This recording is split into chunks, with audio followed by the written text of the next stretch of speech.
You know, when I was first diving deep into reinforcement learning, there was this one lecture that just clicked. It really got to the heart of a massive problem. How do you teach an AI to learn really, really fast without it just, completely losing its mind? So today, we're going to unpack that exact problem and talk about the brilliantly simple solution that honestly changed everything. It's an algorithm called PPO.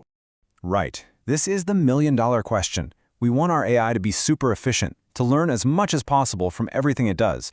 But there's a huge risk. If you push it too hard, the whole learning process can become unstable and just collapse. So how do you find that sweet spot? How do you balance speed with stability? Okay, so to really get why the solution is so clever, we first have to talk about the old way of doing things. It's called on-policy learning, and while it works, it is painfully slow and needs a ton of data. So take a look at this cycle. It's pretty brutal. First, the AI goes out and collects a bunch of experiences. Then, it uses all that data to make just one, tiny little update to its strategy. And then, and this is the part that always got me, it throws all that data away. Gone. It has to start from scratch every single time. It's just so wasteful. Think about it this way. Imagine you read an entire book just to learn one new word. The second you learn it, you toss the book into a fire. You can never go back to it, can't review a chapter, can't learn anything else from it. I mean, it's just an incredibly inefficient way to learn, and it means the whole process takes forever.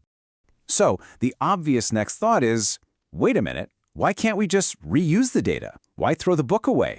And that is the brilliant idea behind a much smarter method called off-policy learning. This is the shortcut we're looking for. And the secret sauce that makes the shortcut work is a little mathematical trick called importance weights. All it is really is a ratio. It helps us figure out how important an old experience is to our new updated AI.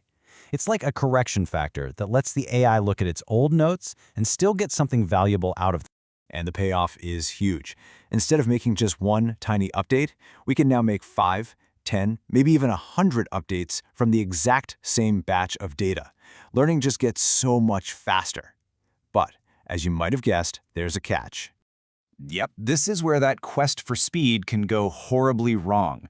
Because when you learn too much from old experiences, that information can become, dangerously out of date. So here's the problem. All those initial judgments the AI made about which moves were good or bad, those were based on its old, less intelligent self. As the AI gets smarter, its idea of a good move changes. But it's still trying to learn from these old opinions, which are now just plain wrong for its new strategy. And this is what that looks like in practice. At first, with just a few updates, things look great. Performance is shooting up. But if you get too greedy and take, say, 50 or more steps on that same old data, bam, the AI starts trusting those outdated ideas way too much. Performance doesn't just stall, it completely collapses. And hey, don't just take my word for it. The Stanford lecture this is all based on lays it out perfectly. The policy basically overfits to these old ideas. It becomes obsessed with a strategy that worked for its old self, but is now totally destructive for its new self. The lecturer gave a perfect example of this. Let's say an agent's old data suggested that going right is good. Well, the overfit policy takes that and runs with it, way too far. It gets so obsessed with go right that it forgets it also needs to go up to reach the goal, and it just slams itself into the right-hand wall over and over again. It gets stuck. So, how do you fix this? How do you get all that speed without the spectacular crash? Well, this brings us to the hero of our story, Proximal Policy Optimization, or PPO. And it introduces this beautifully simple idea that acts like a guardrail for learning.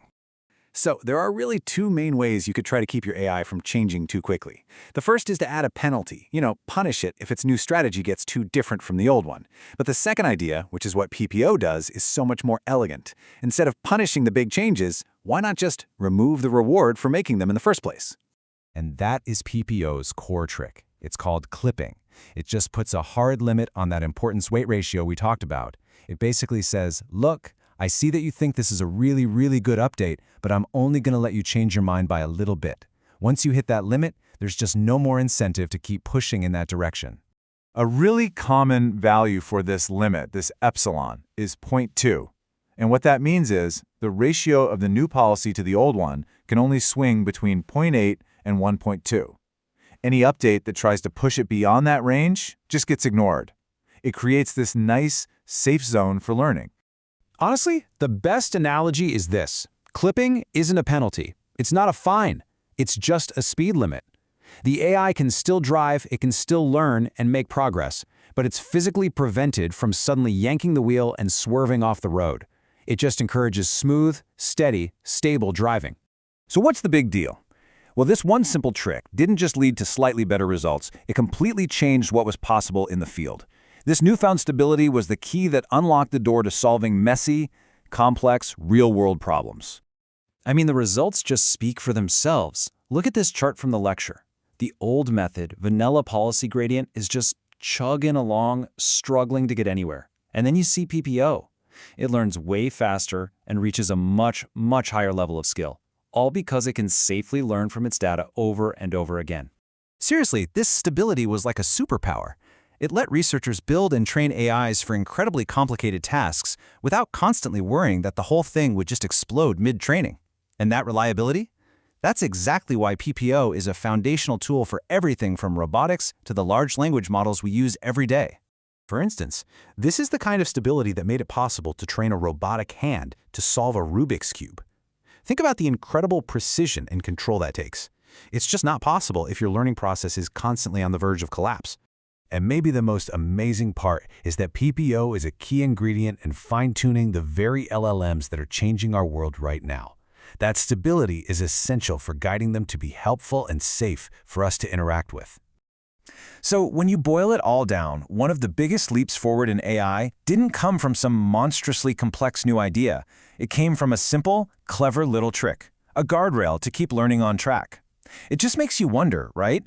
What's the next small, elegant idea out there that's going to completely change the game all over again? Thanks for tuning in.